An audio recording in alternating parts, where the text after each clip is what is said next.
You and I both know the truth most men dodge. Attraction isn't a coin you toss and hope to win. It's a current you learn to direct. A woman doesn't fall for your watch, your car, or the version of yourself you parade when you're nervous. She responds to the way your presence shapes the room, how your voice stills the noise in her head for a second, how your eyes make her feel seen without feeling trapped, and how your standards quietly tell her, I have options, and I choose where I invest. Most men sprint toward attention and leak power in the first 30 seconds. You won't. Because after tonight, you will understand 3 techniques every man must master today if he wants to move through the world like a calm storm, noticed, unhurried, and respected. If what you've heard so far is shifting how you see yourself, stay with me until the end. Because we're just getting started and I'm going to hand you patterns you can use the next time you step out your door. The shift begins before you speak, before she even knows your name. Think of your presence as the temperature of the space you create. Most men are cold, anxious, and spiky. She feels their need before she hears their words. The first technique is state control, the art of crafting presence on command. Picture walking into a cafe. Everything hums, steam, conversations, clatter. You don't force your way in. You let your breath drop down into your belly, you lengthen your exhale by 1 count, and you let your shoulders fall that last stubborn centimeter men never notice. In that moment, your nervous system broadcasts safe and certain. Safety is attraction's doorway. Certainty is the frame that keeps it open. When your body slows, time slows. When time slows, your voice lands. And when your voice lands, she relaxes and leans in without knowing why. This is not mysticism, it's mechanics. Start with 3 quiet cues. Weight in your heels, tongue resting on the roof of your mouth, and eyes that move slower than the room. That alone separates you from 90% of men. Your stance is shoulder width, 1 foot half a step forward as if you might turn or stay. Both are options you own. Your hands don't fidget. They rest where they can be seen, on a glass, on a counter, loosely in front of you, because hidden hands read as hidden motives. Your chin is level, never tipped up as if you're proving something, never tucked down like you're apologizing for being here. You watch the environment peripherally. You're not scanning like prey, you're observing like a man who's comfortable in his territory and curious about who might belong in it with him. Now, voice. Most men speak like they're throwing words at a wall and hoping something sticks. You'll do the opposite. You'll place words like you're setting stones. Breathe out before you speak. It drops your tone naturally. Finish your sentences. Don't trail off and don't upturn your voice at the end unless you're genuinely asking a question. Vary your tempo. 1 phrase trimmed and tight, the next with a small, deliberate pause. That pause is oxygen for tension. Tension is the nervous electricity that makes ordinary words feel charged. You don't need to announce confidence, your pacing will prove it. When she answers, you give her the gift most men never offer: space. Don't jump on the first half of her sentence. Let her finish. Then wait 1 beat before you respond. In that single beat, you signal that you're not starving for your next line, that you're evaluating, that you are present with her instead of performing for her. Your eyes do a simple dance. A brief look between her eyes, a glance at her lips when she makes a point that interests you, then back to her eyes. Hold just long enough for a flicker of heat to rise, then move calmly to keep it comfortable. When she speaks, let your gaze dip, not to her body, but to the gesture she's making with her hands or the glass she's holding. This says, I'm catching details, not, I'm hunting validation. If she shifts closer, you let the space reduce and keep your posture strong. If she leans away, you don't chase. You lean back a fraction more than she did. This is micro-calibration, and she feels it as respect paired with quiet dominance. You're not trying to trap her. You're giving her the freedom to move and the thrill of choosing to move toward you. Before you approach, you run a calm ritual that takes 10 seconds. Inhale 4, exhale 6, roll your shoulders back once. Ask yourself a question that recenters your frame. What do I want to explore about her? Not, how do I impress her? That question shifts you from approval-seeking to discovering. Your opening line isn't a magic sentence. It's a simple bridge. You observe something real in your environment, offer a grounded opinion, and invite her perspective. That barista treats latte art like a sport. I respect the obsession. What do you think people obsess over that actually makes life better? Notice the structure. Observation anchors you in reality. Opinion reveals you have taste. Invitation recruits her into your frame. You go first, you offer something of substance, and you give her a lane to join. That's presence in motion. Avoid the common leaks.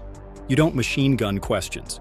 You don't explain yourself to death. You don't fill silences with nervous noise. You don't perform a persona you found online.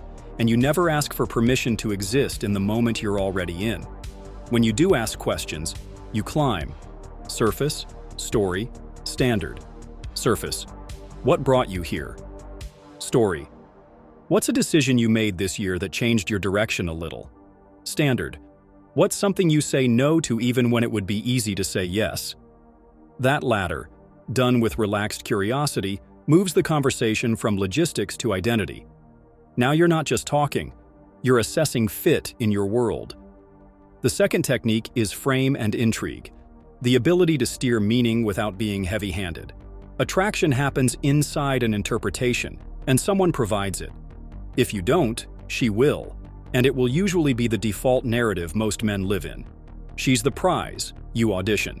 Replace that script. Your frame is simple. You already live in a life you enjoy, and you're evaluating who gets access to your time and attention. Not as a performance, not as arrogance, but as a quiet fact. Women feel this long before you state it. It shows up in how you hold the conversation, how you handle tests, and how you create curiosity without chasing it. Start by choosing the theme of your interaction. Themes are like the rails a conversation rides on. Maybe the theme is playfully competitive. We're going to disagree because it's fun. Maybe it's aesthetic. We're trading underrated tastes. Maybe it's boundary-driven. We both have standards. Let's see if they rhyme. When she throws you a teasing comment, "Are you always this serious?" You agree and amplify, but with a twist that keeps your frame. "Only when I find someone worth the effort." Dangerous habit, I know. See what happens there? No defense, no apology, a hint of selectiveness, a nudge of intrigue. Use the intrigue gap wisely. You don't dump your life story. You offer edges that invite questions. "I used to chase the wrong kind of goals and forgot what actually lights me up. Fixed that, and my daily routine looks almost boring from the outside." It's not. She'll ask, "What changed?" Don't spill everything at once. "I realized attention is a currency, and I needed a better investment strategy." Pause. Sip. Smile like you know something. She's going to want the details, and you'll give them slowly, as she earns them. Not because you're withholding to manipulate, but because pacing your reveal demonstrates self-respect and amplifies curiosity without trying. Curiosity pulls harder than persuasion pushes. Qualifying is how you reverse the gravity without turning the moment into an interview. You tell her what you value, and you ask if it shows up in her life. I like women who can disagree without getting defensive. You ever change your mind because someone made a better case? This is not a test she must pass to be worthy of you. It's a mirror showing her how to win with you. A woman who wants to play at your level will light up. She'll answer, she'll offer examples, she'll demonstrate. A woman who doesn't, won't. You're not judging, you're choosing. Selection without hostility is magnetic because it announces you're not stranded in scarcity. You will meet tests. She might tease your shirt, question your intentions, or poke at your confidence. That's not a sign to collapse, it's a sign to demonstrate steadiness. Treat tests as invitations to show your calibration. 3 responses carry you through most situations. Agree and amplify. You're trouble. Only on weekends. Weekdays I make excellent tea and pay my bills on time. Reframe. Are you flirting or interviewing? With a grin that says you're unfazed. And selective ignoring. You let it pass like a breeze and continue where your frame was headed. Not everything deserves your energy. That's part of your aura. The man who chooses what matters creates the sense that being chosen by him matters too. Your language shapes the emotional texture of the moment. Use sensory verbs and present tense to bring scenes alive. Walk with me. The light outside is perfect right now. Taste this. It's got that velvet edge at the end. Listen to that bass under the chatter, like the room has a heartbeat. You're not exaggerating, you're deepening the experience she's already in, and people bond over heightened experience. When she shares a story, ask for texture. What did that moment smell like? What song was playing? What did you feel in your hands? She associates you with intensity, and intensity is addictive when guided by ease. Texting lives inside this same frame. You don't become the guy performing in her pocket. Your texts are decisive, spaced, and anchored to real plans. You open loops during the day with a single line that carries your theme. Found the spot that smells like toasted vanilla and rebellion. We're stealing an hour here. You don't debate logistics for days. 2 or 3 options, your preferred one marked, then you move on. If she flakes, you don't chase. You reset the frame. No worries, I like momentum. Ping me when your schedule behaves. She'll feel the difference because you're protecting your energy and maintaining direction. Direction is irresistible to someone who wants to trust your lead. Social dynamics amplify everything you're already doing. Being desired by life is more powerful than trying to look desired by women. Build your orbit, your training, your work that you actually care about, your friends who call you on your nonsense, your hobbies that produce artifacts in the real world. When you move through a venue, greet the staff by name if you know them. Acknowledge groups with a nod. Introduce people to one another, even if it's a light connection. You two would get along, you both treat coffee like philosophy. You become an informal center of gravity without trying to be the show.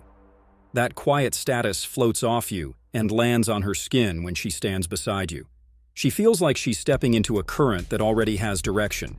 That's what leadership feels like from the inside. The third technique is boundaries and escalation, the spine that holds everything upright. Boundaries are how you translate self-respect into behavior.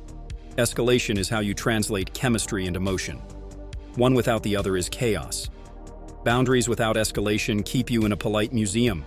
Escalation without boundaries is a car with no brakes. Attraction thrives inside structure, and you provide it because you're the man who decides how things progress with sensitivity and courage. Let's talk boundaries first. Decide in advance what you will and won't tolerate, what you will and won't chase, what you will and won't sacrifice.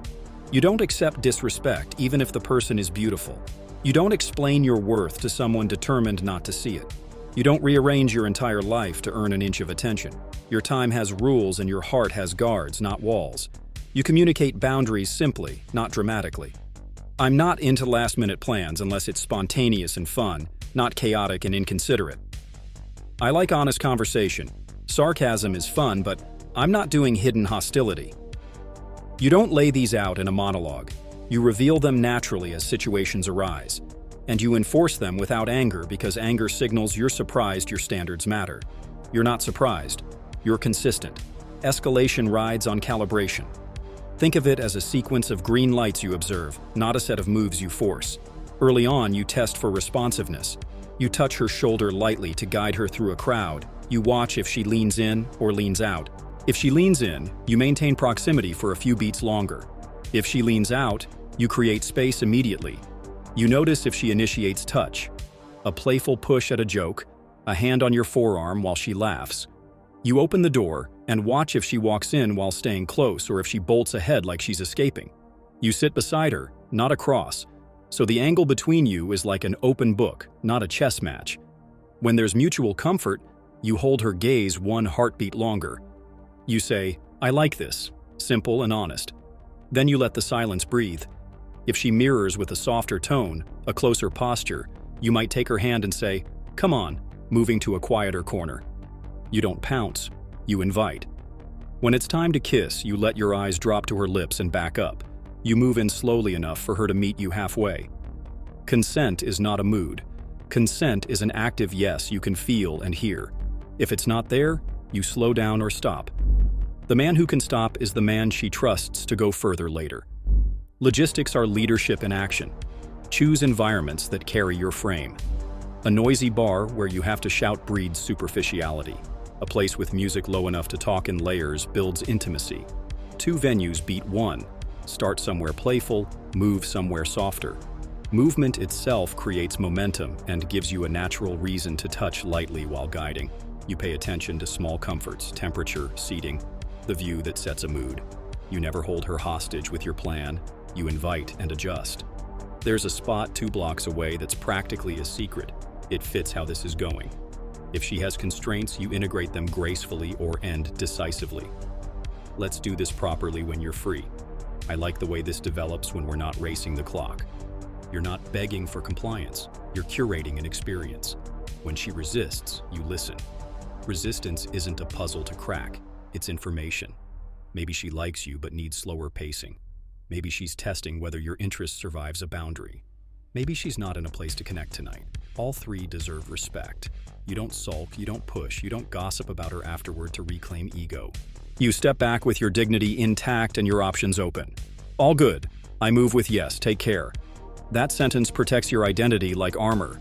And here's the truth few men accept. Your ability to release what isn't aligned is the single brightest signal of abundance you can send. She will feel that signal even if the story ends there. Many times, it won't.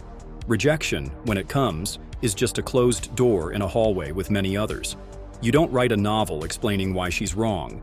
You learn what you can. Was your state off? Did your frame wobble? Did you fail to escalate when it was time? And then you go build your life harder.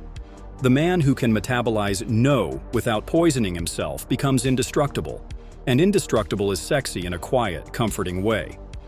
Women can smell the difference between a man who needs them to fix his self-esteem and a man who enjoys them because his self-esteem is already handled. Now, let's thread all three techniques into a single day you can live. You wake early and win your state before the world gets a vote. Breathwork, a sweat that reminds your body it's alive. 3 written lines about what you value and how you'll honor it today. You walk into your day aware of your posture, your pace, your voice. You practice micro-presence with everyone. Barista, colleague, the kid who bags your groceries. Because your habits don't switch on for a pretty face, they're always on. You run your curiosity ladder with real people because you care about stories. You offer a playful frame in small interactions because you enjoy tension.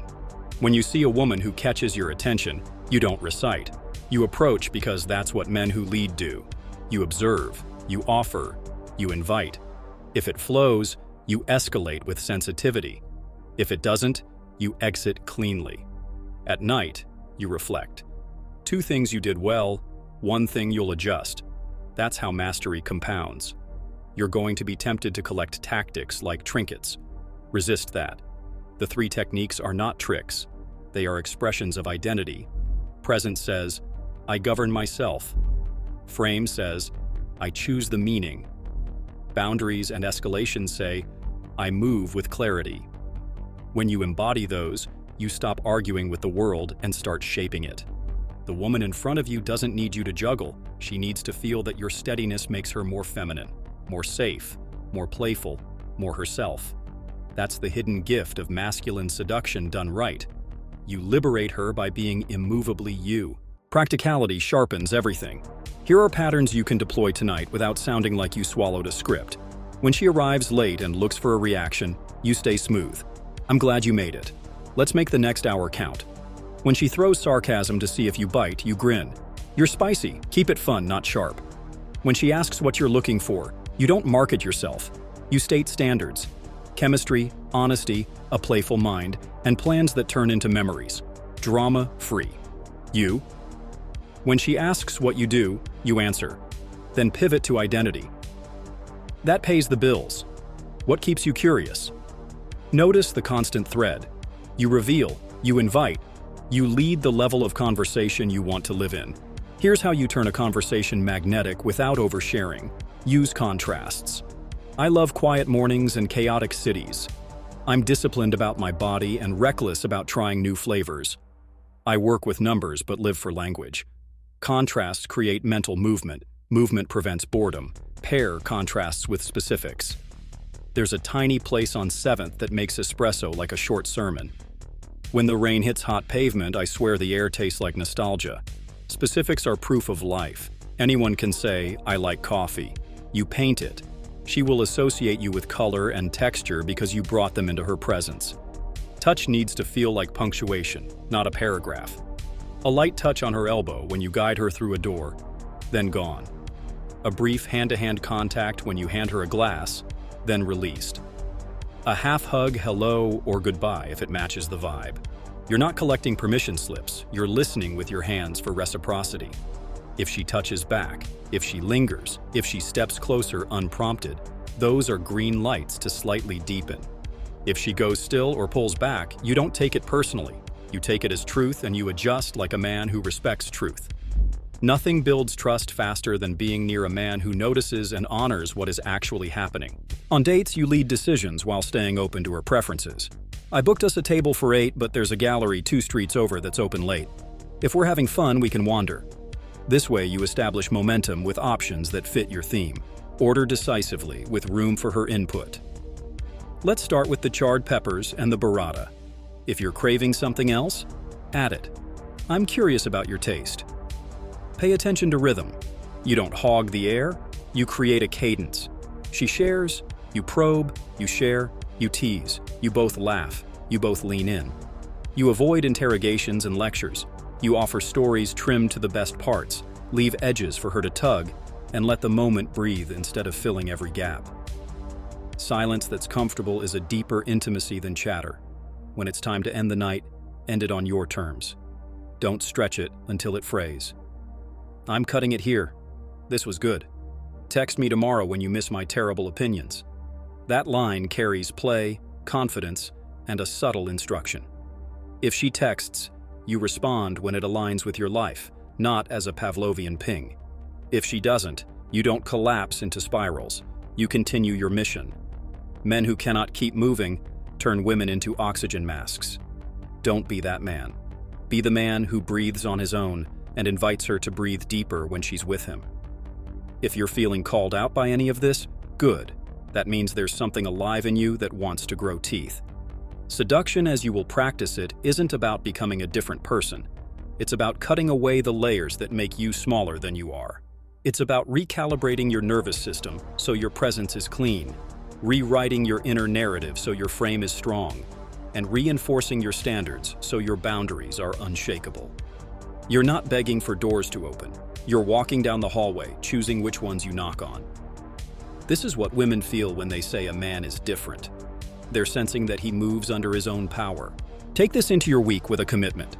For 7 days, you will run the presence ritual before every meaningful interaction. For 7 days, you'll choose a theme for each conversation and guide it with curiosity instead of approval seeking. For 7 days, you'll communicate one small boundary and escalate one step more than feels comfortable when the signals are green. Watch what happens. You'll notice more soft smiles, more direct eye contact, more invitations to continue, more text that read, "When are you free?" It's not magic, it's mastery done consistently. You owe it to yourself and to the women you'll meet to bring this version of you into the world.